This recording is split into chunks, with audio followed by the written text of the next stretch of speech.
Good morning. At least it's morning for me when I'm shooting the video. But today, I'm going to be doing a video about knives. Which knife you should pick, which knife is the best. A lot of people ask that question, whether you're new to survival, prepping, bushcraft, outdoors, camping. And a lot of people, one of the first things they think about is which knife should I get. Now, I'm not going to sit here and tell you you need this knife, or you need to buy that knife, or this is the best. If you want to get a video like that, you can go click on something that's paid advertising, sponsored advertising, basically. Just some guy sitting there being like, oh, look how good this chops. That's great, but that's not what this video is going to be about. It's going to be about trying to find the best knife for you, specifically, for what you want it for. So, we're going to get right into it. Folding knives. No, stay clear of them. Some people like them. They're easy to throw in your pocket, all this and that. Just get a belt knife. A small belt knife is way better than any folder I've ever seen. All the folding knives I've ever seen, they always come loose at the handle. It doesn't matter. I've seen guys with $100 Snap-on folders, and those Snap-on, Snap-on brand. They just break. They get loose. There's people that have decent brand companies like Browning. They get loose. All those folders I've seen, they all get loose and break at some point. They all fail. They're not durable. And I find most of the people that carry them around, maybe they use them just for cutting open boxes and string. So it's a good light duty knife. Every knife has its purpose, really. Some are just nice to look at. Some actually do stuff. Folding knives are cool. You put them in their pocket, and they walk around with them thinking that if somebody attacks them, they're going to go out and juke them. Okay. If you even live in an area where that's legal to carry around something for self-defense, well, you're probably in the U.S., and you probably should just already have a gun on you if that's what you're into. So, let's just go ahead and get into other things. So, folding knives, stay clear of them. They're not good knives for the outdoors or bushcraft or anything of that nature. I've never liked them. I've never had one that didn't break or fail on me. So, not a good idea. Then large knives. Everybody, when they first get into bushcraft, they want the biggest damn knife they can have, or the outdoors, whatever, biggest damn knife they have because it's badass. I'll give it that. It is badass. But it's not practical. What it is good for, though, before I start shitting on it too much, it's good for chopping down trees if you don't have an axe. But if you have an axe, you know how to use it. You're going to use the axe over this any day. So use your axe if you have one, but if you don't have an axe, or you don't plan on carrying it, maybe you're one of those lightweight minimalist types, it's a different topic, but if you're into that sort of thing, maybe you should, add a few ounces to your pack, or maybe a pound, and get a large knife so you can actually do something in the woods other than boil water in a little titanium mug you spent $130 on.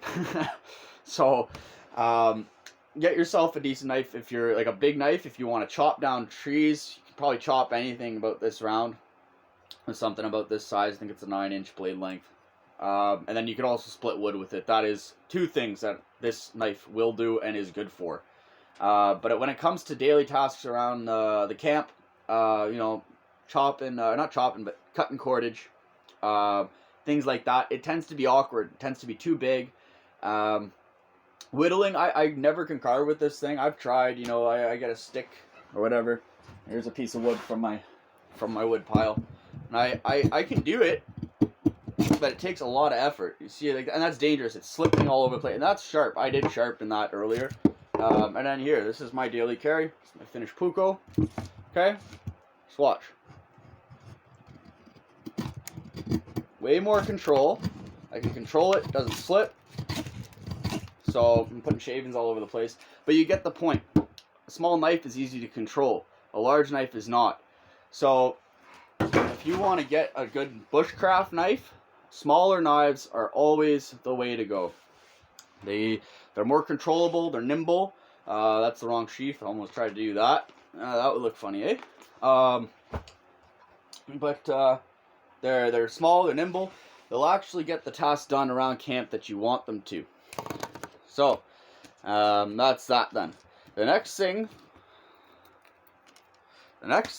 I want to talk about is different kind of materials for a knife. A lot of people like stainless because they take very little effort to maintain. They usually keep their edge for fairly long time compared to carbon steel. You don't need to oil them or keep them dry. So maybe if you plan on just keeping your knife around, it's great.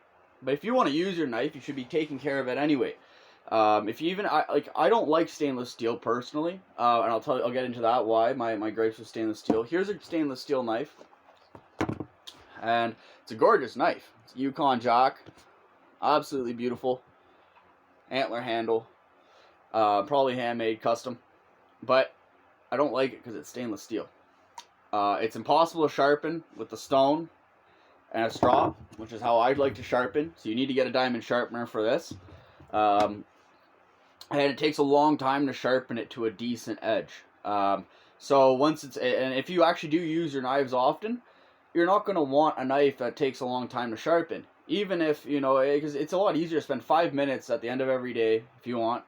You don't have to usually spend that much time. It's usually about how much I do if I've been using my knife. You spend about 5 minutes at the end of every day just sharpening your knife quickly. It's not hard.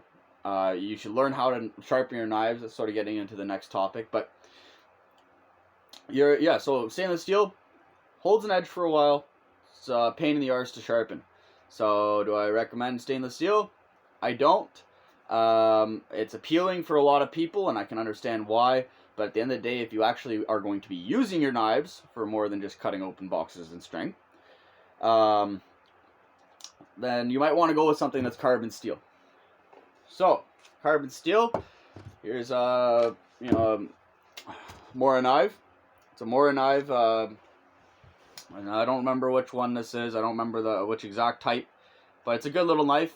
Super sharp, holds a good blade. It's inexpensive, so a lot of people recommend these as people's first bushcrafter knives because they are inexpensive and they are decent quality for what you're paying. The price point is great for what you're getting. Great. It's a steal, honestly, in my opinion. But carbon steel. So, they need to be sharpened a lot more. Now, that could be a turnoff for a lot of, beginners. Carbon steel, it has to be sharpened a lot. Oh, I don't want to deal with the maintenance. You should be learning how to sharpen. And it's as easy as picking up a $5 Amazon special puck, finding the edge on a Scandinavian grind. It's easy. You just see it's flat. You just curve it till you hit that edge, and then doing round motions. It's not hard. You can learn how to do it pretty quickly. You don't have to be worried about mucking up your edge. It doesn't take a long time to do. So, carbon steel is great for learning how to respect your knife. It'll also sort of build a bond between you and your knife. You'll know your knife better. The more you handle it, the more you feel it, the more you sharpen it, the more, you'll sort of get attached to the item. Which is a good thing in my opinion, because if you've got a bunch of knives laying around and they're all just throwaways, none of your knives are going to be taken care of, ever. That's just how it works. So get a good knife that you respect, that you want to learn how to use, you want to use it, and make sure you do use it, and then spend the time caring for it. You take care of your tools will take care of you, and it's very true. So it's easy, it's easy as heck to sharpen a knife and to maintain a carbon steel blade. Everybody always seems, maintenance, a big hassle. It's a good learning lesson. It's a learning curve. It's a good thing to learn how to do, because at the end of the day, it doesn't matter whether we have stainless or whether you have carbon steel, you're going to need to sharpen that knife eventually. Especially if you're into the whole survival outdoors thing and that theme. You're not going to want to take your knife to a knife sharpener when you're 2 days into the bush, right? You'll sort of be getting a little pissed off, or maybe asking your buddy if he knows how to sharpen it, right? So, yeah, learn how to sharpen your knives, learn how to maintain them. It's as easy as a bottle of Ballistol, vegetable oil, even olive oil, whatever you want to maintain your knives.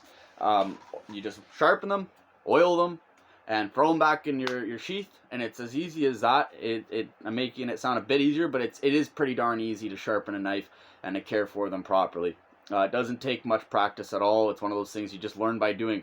So don't be scared about mucking up your knives, learning how to sharpen and maintain your knives. That's a big thing here. Don't buy a knife that you don't think you can sharpen or maintain. So maybe that's why stainless steel is for you.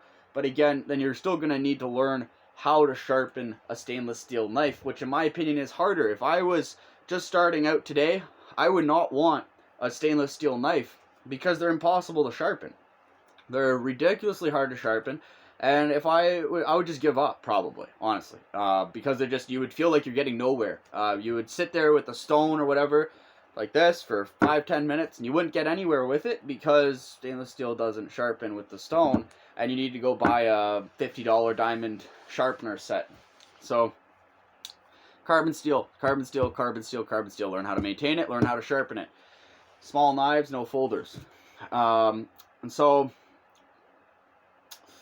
the next thing is just, remember, keep in mind what that knife is supposed to be used for. Nobody's running around in the bush stabbing bears. So having a big knife like this, get rid of the fantasies in your head. That's a big thing for a lot of people, preppers, survivalists, stuff. There's a lot of people beginning in that have these fantasies about, being out in the woods and a big old, wolf comes out of the bush and they stab it. And you know what I mean? Just stupid fantasies. Get that fantasy out of your head, because at the end of the day, if you're getting attacked by a wolf, you better hope you have a fucking shotgun or something, because you're not going to get anywhere really with a knife like this. I mean, you might, but again, it's not going to be practical for you day to day. If you just keep it on there for self-defense, you should just get a gun, get a shotgun, get a hunting license, and you know what I mean? It just doesn't make sense to me to have a big knife like this just because it looks cool and just to fulfill this idea in your head of some fantasy that most likely isn't going to happen. So keep in mind what your knife is to be used for. Keep in mind what type of material is easiest to sharpen, and whether or not you have the time and the patience to learn how to sharpen that material. And avoid folding knives. And that pretty much sums up everything I've talked about here. So I hope you guys enjoyed this video. If you like this sort of content, check out my YouTube channel. I'm just sort of starting off. I just moved out to a cabin in the middle of nowhere. Well, it's not in the middle of nowhere. It's still a little bit populated around here, but anyway, there's a video explaining all the cabin and all that on my channel already. You can check that out. I hope you guys take care and stay safe.